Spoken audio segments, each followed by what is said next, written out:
Hello everybody and welcome back. And in last week's video we have seen the Genesis book in Genesis 13th chapter 57th verse about Abraham and his nephew Lot, who were given the prosperous promised land as a gracious gift from God as they gained this. But however, we can see in the 8th to 9th verse of Genesis 13th chapter about how there was issues coming along due to Satan's plan about quarreling between the servants of Abraham and Lot, between the pieces of land. So we can read about this in Genesis 13th chapter 8th to 9th verse.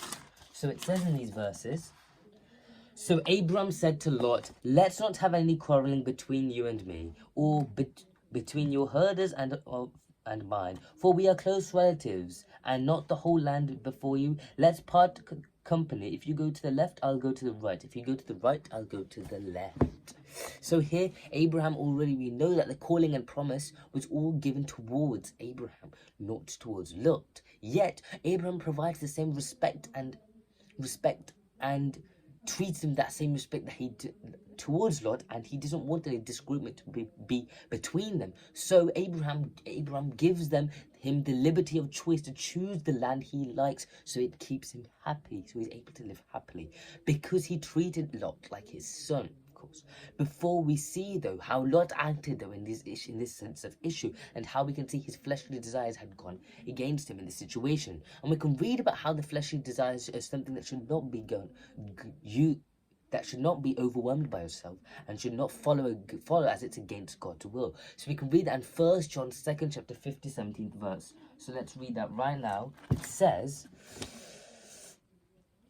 "Do not love the world or anything in the world. If anyone loves the world, love your Father. Love for the Father. It's not in them. For everything in the world, the lust of flesh, the lust of eyes, and the pride of flesh, comes not from the Father, but from the world and its desires. But whoever does the will of God lives forever." So we can clearly see how this verse is encapsulating how that the fleshly desires should not be shown in this world. For this world should be loved for the Father. For the Father is the one we must glorify and support and be guided by us, so we can attain the spiritual kingdom. So let us read another verse about this example of the desires, not going into the desires, by Jesus in Matthew 4th chapter 8 to 11th verse, which says, "Again the devil took him to a very high mountain and showed him all the kingdoms of the world and their splendor.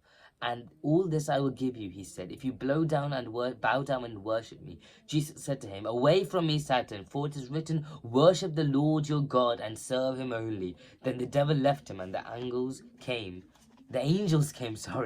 and attended him. So we can see here how clearly it is spoken about how it is important that Jesus Christ himself, despite the desire that has been promoted to him by Satan, Jesus Christ stood strong in towards the God, and we can clearly see that the actions of the adversary were trying to influence him. But we see that we must not take on this opportunity of the Satan, but we must use the strength that we have been gained by God, and use that to stay strong in him, and say to get off Satan, as I am a God's child. So we can clearly see how this verse explains this. So we will continue more about this next week and understand more about Lot next week and Abraham. See you next week. Bye.